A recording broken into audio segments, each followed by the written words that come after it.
قادر دیا میں گلاں سناواں اپنے بابے دیاں تے تانوں پٹھا کر کر کے ماراں. میں تو اللہ دی قسمیں ڈردا جڑیاں گلاں بابے غوث پاک نے فرمائیاں. آپ دا ایک مرید ہو گیا فوت. ہن سنو، فرماتے ہیں ایک بندہ فوت ہو گیا تو اس کی قبر میں جب فرشتے اس کو عذاب دینے لگے نا گر سے، تو بابا اور چلے گئے قبر. ہن مرزا جیلمی بولے گا اٹھے غوث پاک کہاں سے چلے گئے؟ ایک کتے دے دماغ میں جو پاؤنک تو سوا ککھ نہیں آؤں. کتے دے دماغ میں جو پاؤنک تو سوا ککھ نہیں آؤں، ککھ نہیں آؤں کہ کیسے یہ قبر سے نکلے گئے. بابے اور ہی فرمانے ہیں بھائی وہ مرید تھا میرا غوث پاک، تو میں نے اپنے رب سے کہا پروردگارہ نسبت میری ہے انہوں چھڑ دے. تو اللہ پاک نے فرمایا یہ گل بڑی لمبی ہے میں وچوں حذف کر رہا ہوں. اللہ پاک نے ارشاد فرمایا فرشتیوں ہٹ جاؤ پیچھے. عبد القادر وچ پہ گئے. اللہ اکبر. ہم اکثر سنتے ہیں کہ اللہ تعالیٰ نے ساری کائنات رسول اللہ کے لیے بنائی ہے صلی اللہ علیہ وآلہ وسلم، لیکن سورۃ الجاثیہ میں اللہ نے فرمایا کہ زمین و آسمان جو کچھ ہے اس کے درمیان یہ سب تمہارے لیے مسخر کر دیا. کائنات تو رسول خدا کے لیے بنائی گئی تھی. میرے بھائی یہ ایک روایت ہے المستدرک للحاکم کے اندر، اور یہی وہ شیخ زکریا کاندلوی نے تبلیغی جماعت والے فضائل اعمال میں بھی لی ہے. اور اندازہ کریں روایت ضعیف روایت تھی، نیچے عربی میں سارا لکھا ہوا ہے کہ یہ روایت صحیح نہیں ہے، لیکن وہ عربی میں لکھا ہوا ہے. اردو میں روایت لکھی ہوئی ہے، وہ پوری دنیا میں پڑھ پڑھ کے سنا رہے ہیں کہ آدم علیہ السلام کی توبہ جو ہے رسول اللہ کے وسیلے سے قبول ہوئی. اور پھر اللہ تعالیٰ نے پوچھا آدم تمہیں کیسے پتا چلا؟ تو انہوں نے کہا کہ میں نے جو ہے نا وہ تیرے ساتھ رسول اللہ کا نام لکھا ہوا دیکھا تھا جب میں پیدا ہوا، تو مجھے پتا چل گیا کہ کوئی بزرگ ہستی ہیں.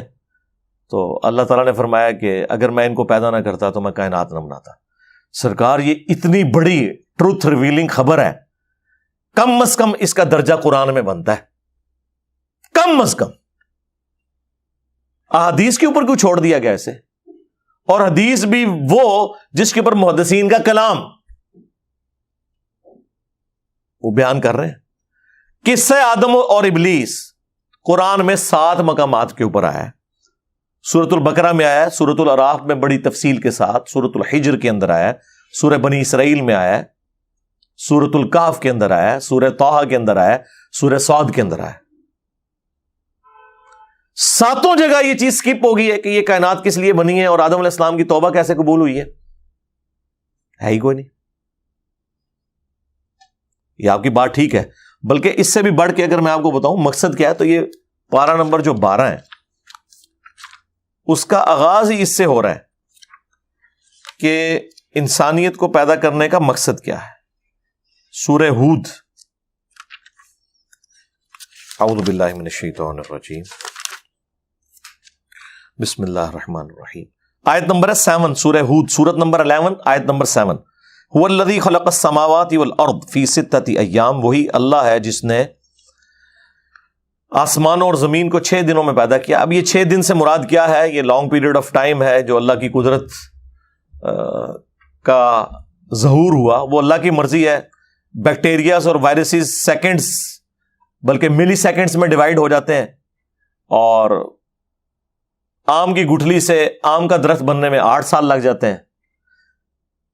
خرگوش 1 مہینے کے اندر بچے دے دیتا ہے، مرغی کے انڈے سے 22 دن میں چوزا نکلتا ہے، اور ہاتھی کا بچہ 22 مہینے میں پیدا ہوتا ہے، انسان کا بچہ 9 مہینے میں. یہ اللہ کی مرضی ہے. تو کائنات کو اللہ تعالیٰ چاہے تو آنے واحد میں بھی پیدا کر سکتا ہے، یہ اللہ کی حکمت ہے. وَكَانَ عَرْشُهُ عَلَى الْمَاءِ، اور اس کا عرش اس وقت پانی پر تھا. لِيَبْلُوَكُمْ أَيُّكُمْ أَحْسَنُ عَمَلًا، اور یہ اس نے اس لیے کیا تاکہ جانچے تم میں سے کون اچھے اعمال کرتا ہے. اللہ تعالیٰ فرما رہا ہے کہ یہ ساری کائنات کو پیدا کرنے کا مقصد کیا ہے؟ کہ جانچا جائے کہ تم میں سے کون اچھے اعمال کرتا ہے. تو یہ بالکل واضح ہے. وَمَا خَلَقْتُ الْجِنَّ وَالْإِنسَ إِلَّا لِيَعْبُدُونَ، ہم نے جن اور انسانوں کو اس لیے پیدا کیا تاکہ وہ ہماری عبادت کریں. عبادت میں حقوق اللہ حقوق العباد دونوں شامل ہیں. نماز پڑھے نہیں، عبادت، ٹوٹل اوبیڈینس، بندے بن کے رہیں. تو قرآن بالکل اپنے اس میسج کے اندر واضح ہے کہ اللہ تعالیٰ نے یہ سارا کا سارا نظام کیوں کیا. ہاں یہ بات ٹھیک ہے، یہ ساری کائنات انسان کے لیے پیدا ہوئی اس حوالے سے کہ اللہ تعالیٰ نے انسانیت کی خدمت میں لگا دیا ان چیزوں کو. یعنی نبی علیہ السلام کے لیے نہیں بلکہ اللہ تعالیٰ کی کریشن کا کلائمیکس جو انسانیت کو اللہ نے پیدا کر کے جانچنا تھا اس کے لیے یہ ساری سٹیج بنائی گئی. اس میں اگر آپ کہتے ہیں تو وہ پھر ہر انسان کے لیے کائنات بنی ہے. ان معنوں میں اگر آپ کہنا چاہتے ہیں تو الگ.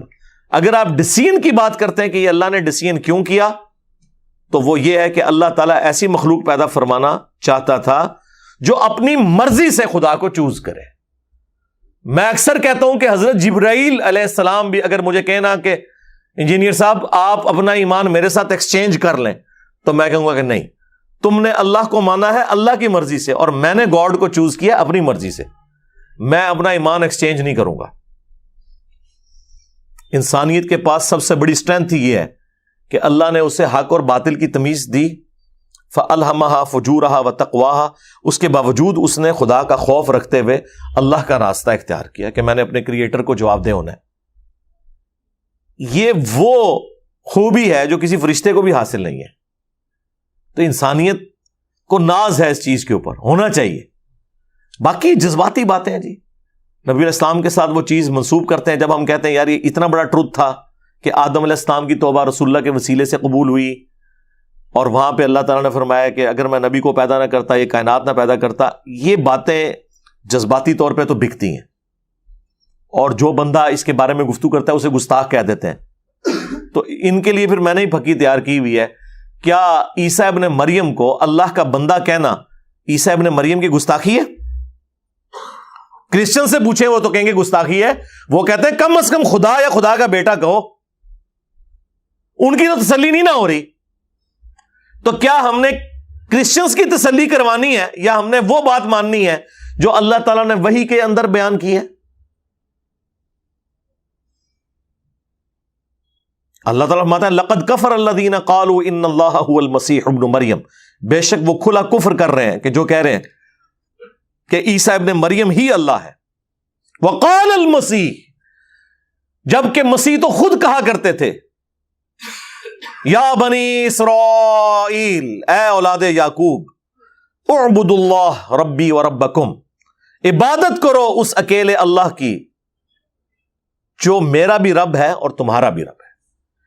انہ من یشرک باللہ فقد حرم اللہ علیہ الجنہ ومأواہ النار وما للظالمین من انصار, بے شک جو کوئی اللہ کے ساتھ شرک کرے گا اللہ تعالیٰ نے اس پہ جنت حرام کر دی ہے, اس کا ٹھکانہ جہنم کی آگ ہے, وہاں پر اس کا کوئی مددگار نہیں ہوگا.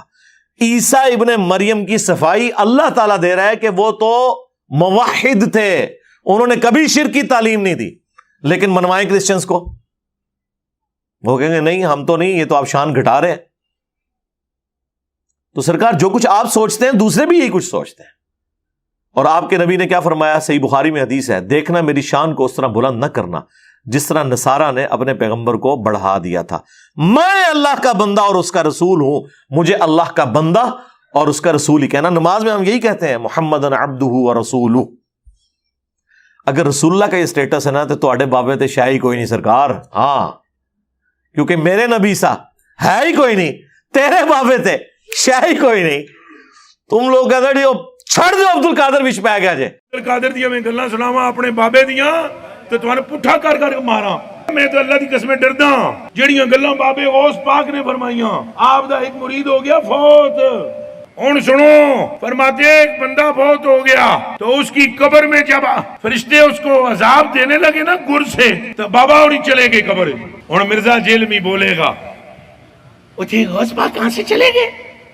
ایک کتے دے دماغ میں جو پاؤنک تو سوا ککھ نہیں آؤں. کتے دے دماغ میں جو پاؤنک تو سوا ککھ نہیں آؤں, ککھ نہیں آؤں کہ کیسے یہ قبر سے نکلے گئے. بابے اور ہی فرمانے ہیں بھائی وہ مرید تھا میرا غوث پاک, تو میں نے اپنے رب سے کہا پروردگارہ نسبت میری ہے انہوں چھڑ دے. تو اللہ پاک نے فرمایا یہ گل بڑی لمبی ہے میں وچوں حذف کر رہا ہوں. اللہ پاک نے ارشاد فرمایا فرشتیوں ہٹ جاؤ پیچھے. عبد القادر وچ پہ گئے. اللہ اکبر. عبد القادر نے روح کھولی, اور سرکار تو آڑے بابیاں نو کھنگن نہیں دینا کسی نے. اچھا دوسری طرف یہی آپ کو حدیث سناتے ہیں بخاری مسلم سے کہ قیامت کے دن انبیاء بھی کہہ رہے ہوں گے نفسی نفسی، آج مجھے اپنی جان کی فکر ہے، آج مجھے اپنی جان کی فکر ہے۔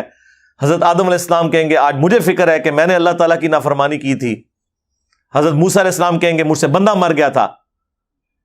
حضرت نوح علیہ السلام کہیں گے میں نے اپنے کافر بیٹے کے لیے دعا کر دی تھی۔ حضرت ابراہیم علیہ السلام اپنے 3 وہ توریتن جو جھوٹ ہیں، جھوٹ کی کیٹیگری میں نہیں آتے، جائز ہیں، پھر بھی اللہ سے ڈرتے ہوئے کہیں گے آج مجھے وہ یاد آ رہے ہیں۔ اور عیسیٰ ابن مریم کہیں گے آج ایک شخص ایسا ہے کہ جس کی اگلی اور پچھلی ساری خطائیں اللہ نے معاف کر دی ہیں، تم محمد رسول اللہ کے پاس جاؤ صلی اللہ علیہ وآلہ وسلم۔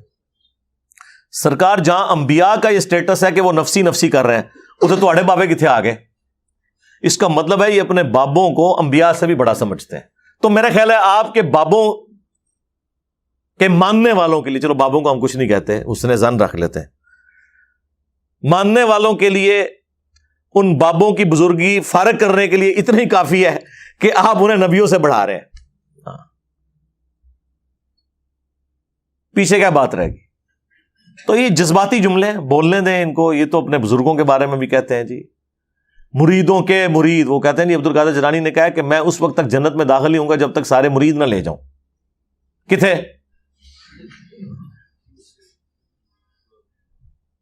عبد القادر جیلانی کو بیچاروں کو تو پتہ بھی نہیں ہوگا کہ ان کے ساتھ لوگوں نے کیا منسوب۔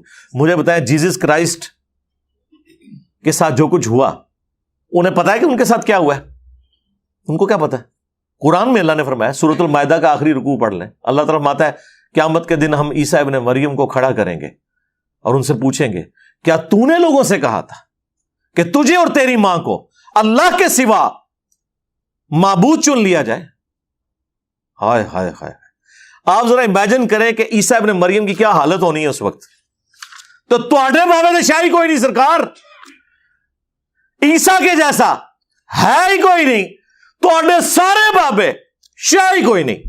5 اولو العزم پیغمبر آئے ہیں سورۃ الاحزاب میں اور سورہ شورى میں، محمد رسول اللہ، ابراہیم خلیل اللہ، موسیٰ کلیم اللہ، عیسیٰ روح اللہ، اور نوح نجی اللہ علیہم السلام اجمعین۔ یہ 5 انبیاء میں بھی اولو العزم پیغمبر ہیں، ان میں سے ایک عیسیٰ ابن مریم ہے، اور ان کا سٹیٹس اللہ تعالیٰ نے سورۃ المائدہ کے آخری رکوع میں بتا دیا ہے کہ قیامت کے دن اللہ تعالیٰ ان سے پوچھے گا۔ یہ تو کہہ رہے ہیں ہمارے بزرگ سب کچھ دیکھ رہے ہیں، عیسیٰ ابن مریم تو کوئی نہیں دیکھ رہے۔ تو تواڈے بزرگ کہتے ہیں جی وہ بزرگوں کی جو شانیں ہوتی ہیں وہ نبیوں کے معجزات ہی ہوتے ہیں۔ تو نبیوں کا تو جو معجزات آپ نے خود سے کلیم کیے ہوئے ہیں وہ تو یہ ہیں، ان کی حقیقت تو قرآن نے بیان کر دی ہے کہ سورۃ المائدہ کے آخری رکوع میں اللہ تعالیٰ فرمائے گا وَإِذْ قَالَ اللَّهُ يَا عِيسَى ابْنَ مَرْيَمَ، اور یاد کرو وہ وقت جب عیسیٰ ابن مریم سے اللہ تعالیٰ فرمائے گا۔ ویسے یہاں پاسٹ ٹینس کا صیغہ آیا ہے، عیسیٰ سے فرمایا اللہ نے، لیکن یہ قرآن کا اسلوب ہے کہ وہ مستقبل کے واقعات کو بھی ماضی کے صیغوں میں ایڈریس کرتا ہے، یہ بتانے کے لیے کہ یہ ڈیفینیٹ ہے۔ جیسے کہ ماضی ڈیفینیٹ ہوتا ہے نا کہ ہو چکا، مستقبل تو may be may not be, تو سمجھو یہ ہو چکا کہ اللہ نے عیسیٰ ابن مریم سے فرمایا، ویسے تو فرمائے گا، اسی ترجمہ یہاں ہوتا ہے کہ جب اللہ فرمائے گا عیسیٰ ابن مریم سے اَأَنْتَ قُلْتَ لِلنَّاسِ اتَّخِذُونِي وَأُمِّيَ إِلَٰهَيْنِ مِن دُونِ اللَّهِ، کیا تو نے لوگوں سے کہا تھا کہ تجھے اور تیری ماں کو اللہ کے ساتھ، اللہ کے سوا انہیں بھی معبود مان لیا جائے؟ قَالَ سُبْحَانَكَ، وہ کہیں گے اے اللہ تو پاک ہے، ما یکون لی ان اقول ما لیس لی بحق، مجھے کب یہ شایع تھا کہ میں وہ بات کر دوں جس کا میں اہل ہی نہیں ہوں۔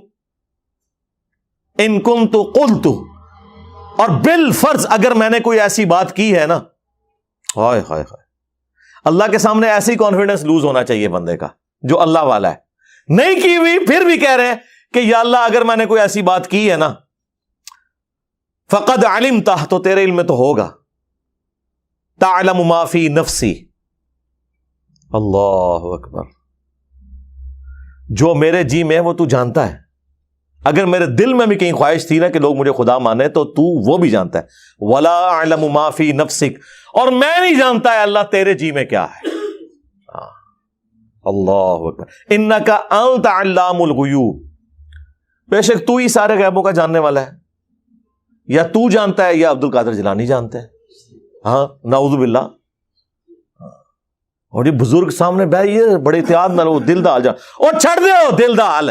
میں machine design the mechanical engineering کا فارمولا لکھ کے دیتا ہوں، مرے ہوئے زندہ کوئی بزرگ اسے صرف ریسائٹ کر کے بتا دیں، سمجھانا دے چھڑ دیو، پڑھ کے بتا دیں کہ کیا لکھا ہوا ہے.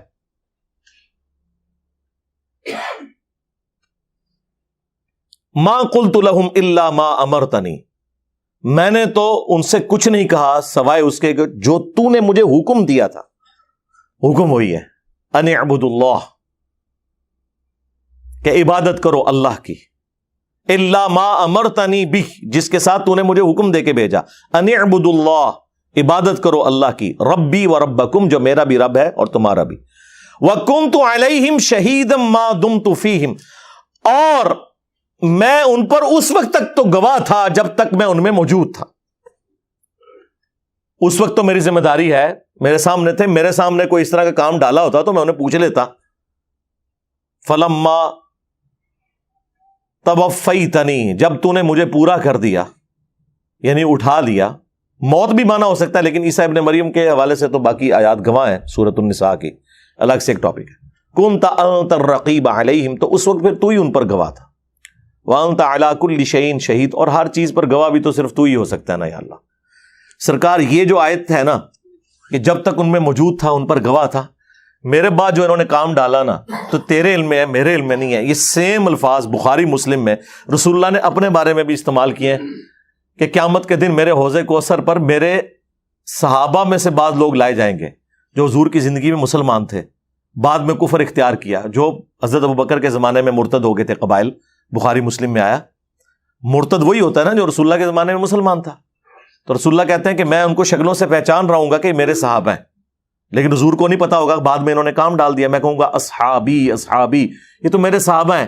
میں حوض کوثر سے جب انہیں پلانے لگوں گا تو ان کے اور میرے درمیان ایک آڑ قائم کر دی جائے گی، اور فرشتے کہیں گے یا رسول اللہ آپ کو نہیں پتا آپ کے بعد انہوں نے کیا کیا، یہ دین سے الٹے قدم پھر گئے تھے. تو حضور فرماتے ہیں، آپ تو کہتے ہیں نا حضور تو پھر زبردستی بخشوا لیں گے. حضور کہیں گے سحقن سحقن لمن غیر بعدی، سحقن سحقن لمن بدل بعدی، ان پہ پھٹکارو، ان کو مجھ سے دور کر دو جنہوں نے میرے بعد میرے دین کو بدل دیا. حضور کے لیے دین کی اتنی امپورٹنس ہے کہ بھاڑ میں گئے تم لوگ اگر تم رسول اللہ کے دین کا مذاق اڑا رہے ہو. نبی اسلام کسی کی سفارش نہیں کریں گے، الٹا دھتکار دیں گے. اور بخاری مسلم کے الفاظ ہیں، جب میں انہیں دھتکاروں گا نا تو میں بھی اس وقت پھر وہی کہوں گا جو عبد صالح عیسیٰ ابن مریم کہہ رہے ہوں گے. پھر حضور نے یہ آیت تلاوت کی، اللہ اکبر، وَكُنْتُ عَلَيْهِمْ شَهِيدًا مَا دُمْتُ فِيهِمْ، اے اللہ میں ان پر اسی وقت تک گواہ تھا جب تک ان میں موجود تھا. جب تو نے مجھے اٹھا لیا پھر یہ اپنے اعمال کے خود جواب دیں. رسول اللہ کہہ رہے ہیں میں بھی یہی بات کروں گا جو عیسیٰ کہہ رہے ہوں گے. سیم ریپلیکا اس امت میں بھی ہونے والا ہے. اور یہ صرف صحابہ کے بارے میں نہیں، وہ صحابہ جو قانوناً صحابہ، بلکہ امتیوں کے بارے میں بھی ہے. حضور کہیں گے میرے امتی بھی آئیں گے، میں کہوں گا امتی امتی. ہاں جی، یہاں لوگ کیا کہتے ہیں جی خدا کا پکڑا چھڑائے محمد، محمد کا پکڑا چھڑا کوئی نہیں سکتا. محمد نے تو نہیں پکڑنا ہے، تسی اللہ کو بھی نسے ہو توحید وچ، اور رسول اللہ کی امامت کا انکار کر کے تم نے لوگوں کے بنائے ہوئے اماموں کو اپنا امام مانا ہے. تم لوگوں کو رسول اللہ نہیں پکڑ رہا ہے، انشاءاللہ بے فکر ہو جاؤ. خدا نے تو بعد میں پکڑنا ہے، پہلے رسول اللہ نے تمہیں دھتکارنا ہے، پھر اللہ نے اوندا منہ کر کے جہنم میں پھینکنا ہے اگر اپنی اصلاح نہ کی. اللہم اجرنا من النار. رضیت باللہ ربا وبالاسلام دینا وبمحمد نبیا ورسولا. آمین. اللہم من احییتہ منا فاحیہ علی الاسلام ومن توفیتہ منا فتوفہ علی الایمان. آمین. اے اللہ پھر تو ہی ان پر گواہ تھا. ان تعذبہم، اگر تو اب انہیں عذاب دے، فانہم عبادک، تو یہ تیرے بندے ہیں یا اللہ. اللہ اکبر. وَإِن تَغْفِرْ لَهُمْ، اگر تو انہیں بخش دے، فَإِنَّكَ أَنْتَ الْعَزِيزُ الْحَكِيمُ، تو بے شک تو ہر چیز پر غالب ہے، حکمت والا ہے. یعنی یہاں پہ سفارش کوئی نہیں کی انہوں نے، پتہ حضرت عیسیٰ کو بھی ہے کہ مشرک کی کہاں سے بخشش ہونی ہے. بس اللہ کی قدرت کا اظہار کیا کہ اللہ تیرے بندے ہیں، چاہے انہیں بخش دے چاہے جو مرضی کر، تیرے تو اختیار میں ہے، میں کوئی انہیں آن نہیں کرتا. قال اللہ، تو اللہ تعالیٰ فرمائے گا ھذا یوم ینفع الصادقین صدقہم، آج کا دن وہ ہے کہ جب سچے لوگوں کو ان کے سچے عقیدے ہی نفع دے سکیں گے. ہاں شکر ہے یہ جواب اللہ تعالیٰ کا آ گیا ہے. مجھے بڑی تشنگی رہتی ہے اگر یہاں پہ بات ختم ہو جاتی نا کہ عیسیٰ ابن مریم کہیں گے یا اللہ تیرے بندے چاہے تو انہیں معاف کر دے یا بخش دے, اور آگے روئے سخن بات کا بدل جاتا تو پھر بھی کوئی نہ کوئی بزرگ بابا بیچ میں ٹھہر جاتا. لیکن اللہ تعالیٰ نے کہا ہے کہ آج وہ دن ہے عیسیٰ کہ سچے لوگوں کو اس کی سچائی فائدہ دے گی. اگر کسی نے جھوٹے عقیدے اللہ کی طرف منسوب کیے ہوئے ہیں تو ان کو کوئی فائدہ نہیں ہونے والا. لہم جنات تجری من تحتها الانہار, ایسے سچے لوگوں کے لیے جنتیں ہیں جن کے نیچے نہریں بہتی ہوں گی. خالدین فیہا ابدا, اس میں رہیں گے ہمیشہ ہمیش. رضی اللہ عنہم ورضوا عنہ, اللہ ان سے راضی وہ اللہ سے راضی. دیکھ لیں یہ ہر اہل ایمان کے لیے یہ فضیلت ہے کہ اللہ اس سے راضی اور وہ اللہ سے راضی. ذالک الفوز العظیم, اور یہ ہے اصل میں بڑی کامیابی. اللہم اجعلنا منہم, اللہم انا نسألک جنت الفردوس مع النبیین والصدیقین والشہداء والصالحین, آمین. للہ ملک السماوات والارض, آسمانوں اور زمین کی بادشاہت اللہ ہی کے لیے ہے. وما فیہن, اور جو کچھ ان کے درمیان ہے, یعنی پوری کائنات.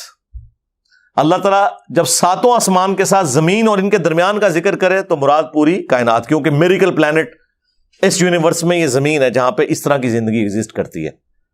وَهُوَ عَلَى كُلِّ شَيْءٍ قَدِيرٌ, اور وہ ہر چیز کے اوپر قادر ہے. اس پہ سورہ المائدہ مکمل ہوئی ہے.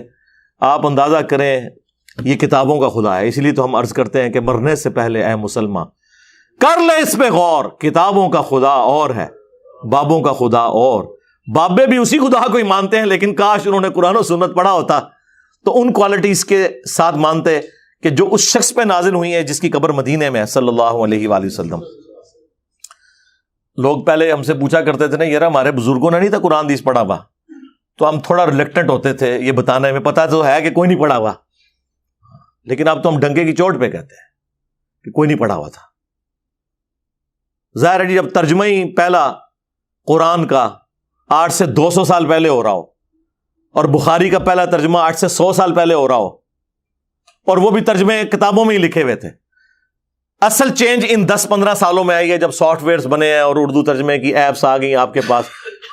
تو مجھے بتائیں آج اس علم کی وجہ سے ہمیں پتا چلا, پرانے لوگوں نے تو کچھ دیکھا ہی نہیں ہوا تھا, ان کو بیچاروں کو کیا پتا تھا, لائی لگتے سارے. ٹھیک ہے, اللہ کا شکر ادا کریں. اسی لیے میں نے کہا تھا کہ نبی علیہ السلام کے صحابہ تابعین تبع تابعین کے بعد سب سے مبارک دور اگر اسلام نے کوئی دیکھا ہے نا تو یہ ہے جب قرآن کا ترجمہ, حدیث کے ترجمے آپ کے ہاتھ میں. ورنہ ہم نے بھی ویسے ہی جاہل مر جانا تھا جس طرح پچھلے 1000 سال سے ہمارے بزرگ بابے جاہل مر رہے تھے. نہ قرآن کا پتہ نہ حدیث کا پتہ, شعر و شاعری. اندازہ کریں کلام, اور اس سے دین سمجھ رہے ہیں. اللہ کی کتاب پڑھنے کے لیے کوئی تیار ہی نہیں ہو رہا.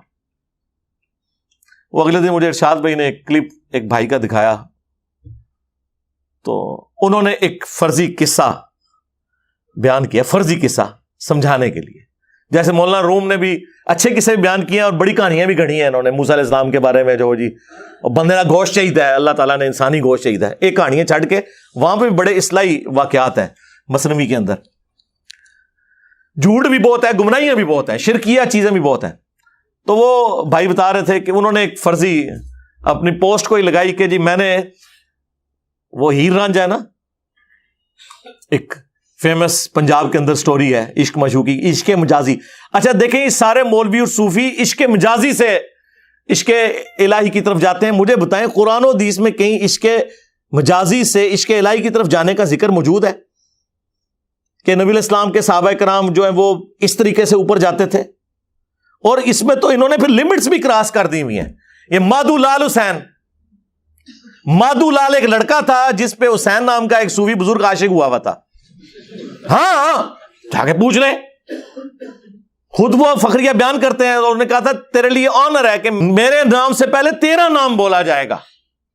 جی اللہ تک پہنچے ہوئے سر, جو ذلیل طریقے. ٹھیک ہے جی, یہ اس لیول پہ یہ سارے لوگ کام. تو وہ کہتے ہیں کہ میں نے ہیر کے مزار پہ ایک 70 سال کا بابا دیکھا جو رو رو کے دعا کر رہا تھا.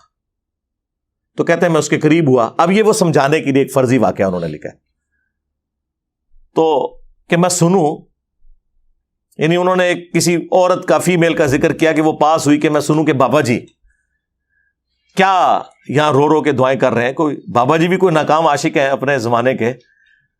اما ہیر کی قبر کے اوپر کیا وہ دعائیں کر رہے ہیں؟ اما ان کی، ماری نہیں تو انو اس طرح دی ماما مبارک ہون.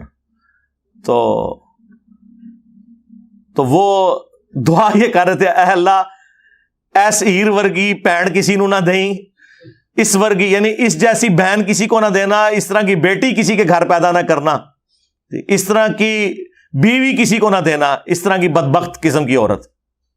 اچھا وہ کہتے ہیں جب میں نے یہ پوسٹ لگائی ہے تو لوگوں نے مجھے گالیاں نکالنی شروع کر دی کہ آپ گستاخ ہو گئے ہیں اما ہیر کے. انہیں پھر اگلی پھکی دی تھی، اس نے پھر نیچے لکھا کہ جو مجھے اس بات کے اوپر کرٹیسائز کر رہے ہیں، اے اللہ ان ساروں کے گھروں میں، ان کی آنے والی نسلوں میں اس طرح کی ہیرے پیدا ہوں. تو لوگوں نے اور گالیاں نکالنی شروع کر دی. وہ ایک جگہ ٹھہرو نا، اگر آن کر رہے ہو تو کہو آمین آن میں. تو یہ میرا خیال ہے ایک بڑا اچھا طریقہ ان کا سمجھانے کا. انہوں نے بڑے اچھے طریقے سے میسج دیا کہ جس کی آپ تعظیم کر رہے ہو، خواہش نہیں کر رہے کہ اس طرح کی بچی تمہارے گھر میں پیدا ہو، ٹھیک ہے، لیکن دوسری طرف ہماری کیا خواہش نہیں ہوگی کہ سیدہ فاطمہ، سیدہ زینب، سیدہ عائشہ رضی اللہ عنہم اجمعین وعلیہم السلام اجمعین اس طرح کی بچیاں مسلمانوں کے گھروں میں پیدا ہوں. تو سرکار انہیں رول ماڈل بناؤ. ٹھیک ہے جی. صلو علی محمد وآل محمد، اللہم صلی علی محمد وعلی آل محمد واصحاب محمد اجمعین الی یوم الدین.